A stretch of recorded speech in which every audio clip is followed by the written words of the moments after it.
السلام علیکم ناظرین و حضرات۔ ناظرین، دنیا میں اس وقت جو جنگی ماحول بنا ہوا ہے، جو افراتفری بے چینی پھیلی ہوئی ہے، یہ کسی ملک پر قبضہ کرنے کے لیے نہیں ہے، نہ ہی یہ مذہب کی جنگ ہے۔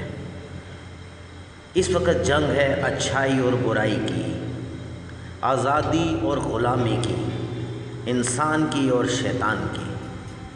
زمین پر کچھ نفسیاتی مریضوں کی وجہ سے پوری دنیا کا نظام درم بھرم ہوا ہے۔ ناظرین، 1992 میں اقوام متحدہ میں ایک کانفرنس ہوئی جس کا نام ایجنڈا 21 رکھا تھا۔ اس کے علاوہ کیلیفورنیا میں TED کانفرنس سے خطاب میں بل گیٹس کے عزائم نمایاں ہو جاتے ہیں۔ کرونا وائرس کے بعد جو شخص سب سے زیادہ خبروں میں زیر گردش رہا ہے وہ بل گیٹس ہی ہے۔ ناظرین، اس کانفرنس میں global health, climate change, development اور ایجوکیشن جیسے معاملات کو زیر بحث لایا گیا تھا۔ گلوبل ہیلتھ کے نام پر فصلوں پر جینیاتی طور پر تبدیل کر کے فصلوں کو اگانا ان کا خوفناک ترین ٹارگٹ ہے۔ اس منصوبے کے تحت بیج میں تبدیلیاں لائی جا رہی ہیں اور قدرتی نظام میں دخل اندازی کی جا رہی ہے۔ اس منصوبے کا نام GM foods, genetically modified foods ہے۔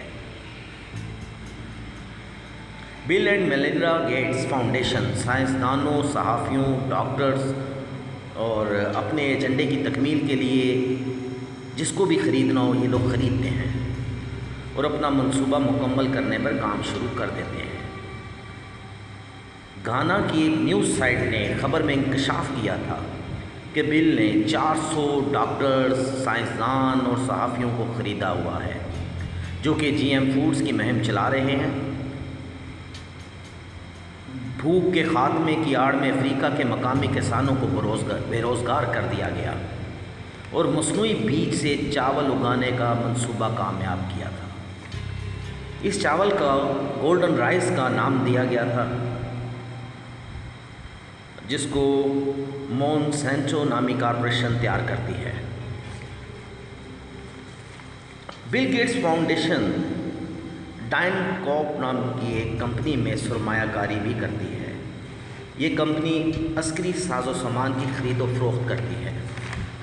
ڈائن کوپ افغانستان میں مختلف بچوں کو نسوانی لباس پہنا کر رقص کرواتے ہیں اور ان کو ان کی ضرورت کے مطابق پیسے ادا کرتے ہیں۔ اس کے بعد ان کی ویڈیوز کو سوشل میڈیا پر پھیلا دیا جاتا ہے اور لبرل صحافیوں کی مدد سے پروپیگنڈے کے طور پہ استعمال کیا جاتا ہے۔ ڈائن کوپ پر بوسنیا میں جنسی غلامی کے دھندے کو پھیلانے کا بھی الزام ہے۔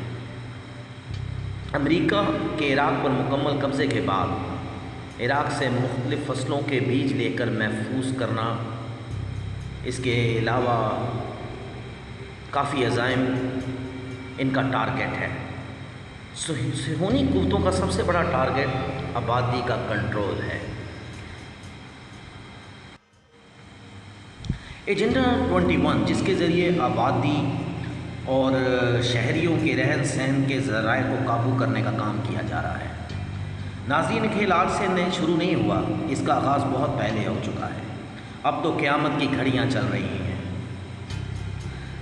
دنیا کے 1% لوگ جنہوں نے اپنے مقاصد کے حل کے لیے نہ نظر آنے والی تنظیمیں بنائی ہوئی ہیں جو ایلیٹ کلاس کے لیے کام کر رہی ہوتی ہیں۔ بظاہر تو بل گیٹس، ایلون مسک اور مختلف جو آپ کو نظر آتے ہیں آج کل خبروں میں، یہ انہی قوتوں کے لیے کام کرتے ہیں۔ بظاہر تو یہ بڑی طاقتور شخصیات نظر آتی ہیں لیکن ان کی حیثیت کٹ پتلی سے زیادہ نہیں ہے۔ ناظرین، ایک لمحے کو سوچیں تو دماغ سکتے میں آ جاتا ہے کہ افغانستان، عراق، شام، فلسطین، کشمیر، لیبیا میں ہزاروں لوگوں اور ان کے بچوں کو مار دیا گیا اور ہزاروں افراد بے گھر ہو گئے۔ آج ان کو کیسے انسانیت کو بچانا یاد آ گیا؟ ویکسین بنانے کا اعلان، پوری دنیا میں لاک ڈاؤن کرنا، سب کو گھروں میں قید کر لینا، ان کے اندر اتنی انسانیت کیسے جاگ گئی کہ یہ ہم سب کو بچانے کے لیے کوششیں کر رہے ہیں۔ ناظرین، کورونا جیسی تباہی کے پس پردہ جو مقاصد ہیں، ان میں سب سے پہلا اور اہم دنیا کی آبادی کو ہی کم کرنا ہے اور انسانوں کے زیر استعمال اشیاء کا کنٹرول اپر کلاس کے ہاتھوں میں دینا ہے۔ غریب اور مڈل کلاس لوگوں کو کم کر کے 1/3 پر مشتمل کر دیا جائے، یہی ان کا ایجنڈا ہے تاکہ ان پر بآسانی حکمرانی کر سکیں۔ اس وبا کی آڑ میں انسانیت کے مسیحا بن کر ان کو دکھایا جا رہا ہے بل گیٹس کو۔ ویکسین بنائی جائے گی اور یہ بتایا جائے گا کہ اس بیماری کا علاج نکل آیا ہے، اسی بہانے مزید مہلک بیماریوں میں مبتلا کیا جائے گا۔ چھوٹے کاروبار ختم کر کے بڑے بڑے سپر سٹور، شاپنگ مالز بنا دیے جائیں گے اور جو چھوٹا بزنس مین تھا وہ بھی اپنی پروڈکٹ کریڈٹ پر ان مالز پر دینے پر مجبور ہو جائے گا۔ جیسا کہ آلریڈی آپ نے دیکھا ہوگا، دبئی میں 3 ماہ کے چیک پر کام ہوتا ہے۔ پاکستان میں بھی بڑے سٹورز کا یہی فارمولہ ہے، مطلب آپ کی جوتی آپ کا ہی سر۔ گھروں کو ختم کر کے فلیٹس میں منتقل کرنا، ہر طرح کی خریداری آن لائن کریڈٹ کارڈ سے ممکن بنا دی جائے گی۔ آپ کا مکمل ڈاٹا ان کے پاس ہوگا، جب چاہیں جہاں چاہیں آپ کو 1 منٹ میں کنگال کر سکتے ہیں۔ دنیا کا سب سے بڑا فراڈ جو ہوا تھا وہ پیپر کرنسی ہے، جس کے نتائج ہم آج تک بھگت رہے ہیں۔ بجلی، گیس، پانی پر ان کا مکمل کنٹرول ہے۔ آئی ایم ایف کے جکڑے ہوئے ملک قرض کی واپسی کے لیے عوام پر بے تحاشا ٹیکس لگا دیتے ہیں اور عوام کو ادا کرنا پڑتا ہے۔ ناظرین، ان کا مقصد آبادی کو 8 ارب سے 3 ارب تک لانا ہے، جس کی پریکٹس وہ آپ لوگوں کو کروا رہے ہیں، جس کو سوشل ڈسٹنس کا نام دیا گیا ہے۔ سوچے ذرا، تھوڑا سا 6 کے ہندسے پر 666 شیطانی علامت ہے اور بہت ہی خوبصورتی سے انہوں نے ہمیں عادی بنا دیا ہے۔ لوگوں سے ملنا تو دور کی بات، گھر والوں سے بھی دور کر دیا ہے۔ 8 ارب سے 3 ارب پر آبادی کو لاتے ہیں تو عوام پہلے ہی عادی ہو چکی ہوتی ہے۔ آپ لوگوں کو لائیو ایکسرسائز کروائی جا رہی ہے۔ ہار پروجیکٹ، بلو بیم پروجیکٹ اسی ایجنڈے کا ہی اہم حصہ ہے۔ اب سوال یہ پیدا ہوتا ہے، لوگوں کو گھروں سے نکال کر فلیٹس پر کیسے منتقل کیا جائے اور میدانی علاقوں سے گھروں کو ختم کر کے جنگلات لگائے جائیں، وہاں پر جانور پیدا کیے جائیں جن کا گوشت حاصل کیا جا سکے۔ مہنگائی اتنی زیادہ کر دی جائے کہ عام آدمی کی سکت سے باہر ہو جائے ہر چیز۔ گاڑیوں کی قیمتیں آسمانوں پر لگا دی جائیں کہ عام آدمی گاڑی بھی نہ خرید سکے اور لوگ پیدل ہو جائیں۔ آپ ایلیٹ، یہ سب کچھ کرنے کے بعد آپ ایلیٹ کلاس کے ہی مرہون منت رہ جائیں گے۔ وہ جس طریقے سے چاہیں گے آپ لوگوں کو کرنا ہوگا۔ ہم مسلمان اپنے دین کو بھلا بیٹھے ہیں۔ ہمارا دین تو بڑا سادہ تھا، سادگی سے زندگی گزارنے کا ہمیں حکم دیا تھا۔ طب نبوی کو ہم بھلا بیٹھے اور صہیونی طاقتوں کی لیبارٹریاں اور ان کی دوائیوں پر اعتماد کر بیٹھے ہیں۔ ہمیں خود سے زیادہ ان کی دوائیوں اور لیبارٹریوں پر اعتماد ہے۔ ہمیں اپنے نظام سے زیادہ ان کے نظام پر اعتماد ہے۔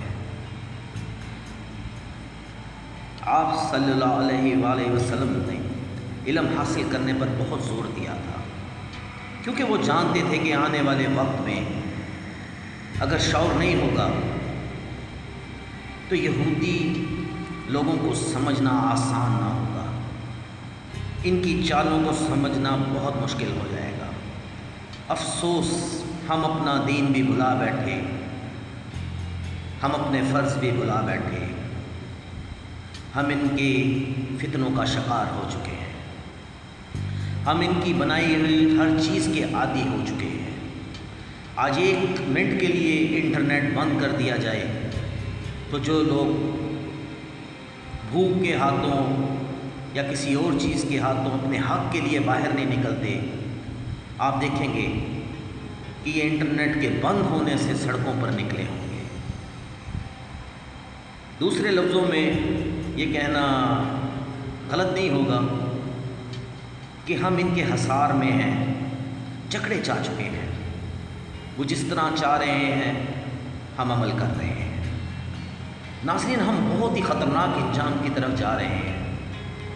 اگر آپ ایک لمحے کو سوچیں تو آپ کے رونگٹے کھڑے ہو جائیں گے۔ مگر عام انسان کو روٹی، بجلی کے بل اور اس کو بیماریوں میں مبتلا کر دیا گیا ہے، اس کو اس سے ہی فرصت نہیں ہے، تو وہ سوچے گا کیا؟ اگر یہی ہم اپنے دین کے مطابق زندگی گزار رہے ہوتے، سادگی سے زندگی گزار رہے ہوتے، نمود و نمائش کے عادی نہ ہوتے، تو آج ہماری زندگی اتنی مشکل نہ ہوتی۔ ناظرین، آپ لوگ سوچیں کہ ہم ان کی سازشوں کا مقابلہ کر رہے ہیں یا ان کا ساتھ دے رہے ہیں؟ بلا شبہ ہم ان کے منصوبوں میں ان کا پوری طریقے سے ساتھ دے رہے ہیں، ان کی مدد کر رہے ہیں۔ تو مجرم کون ہے؟ پوری دنیا کے مسلمانوں پر اس ٹائم زوال ہے۔ ہر جگہ پر انہوں نے مسلمانوں کو ظلم و ستم کا نشانہ بنایا ہوا ہے۔ کیا کوئی مسلم ممالک دوسرے مسلم ممالک کے لیے کھڑا ہوا یا کسی نے آواز اٹھائی؟ نہیں۔ خود غرض ہو چکے ہیں ہم لوگ۔ سب سے بڑے مجرم ہم خود ہیں، انسانیت کے دشمن ہم خود ہیں۔ کوئی بھی اس وقت تک نہیں اپنے آپ کو بدل سکتا جب تک وہ اپنے آپ کو ٹھیک نہیں کر لیتا۔ ہمیں ضرورت ہے اپنے دین کو فالو کرنے کی، ہمیں ضرورت ہے ابھی بھی ہوش کرنے کی۔ ہمیں ہوش کرنا چاہیے اس سے پہلے کہ بہت دیر ہو جائے۔ دیر تو ہو چکی ہے۔ وہ ہمیں غفلت کی نیند میں مبتلا کر چکے ہیں۔ جاگ جائیں، خدا کے لیے جاگ جائیں، اس سے پہلے کہ یہ ہمیشہ کے لیے ہم لوگوں کو سلا دیں۔ اپنا خیال رکھیے گا۔ اللہ تعالی ہم پر رحم فرمائے۔ آمین۔ اللہ حافظ۔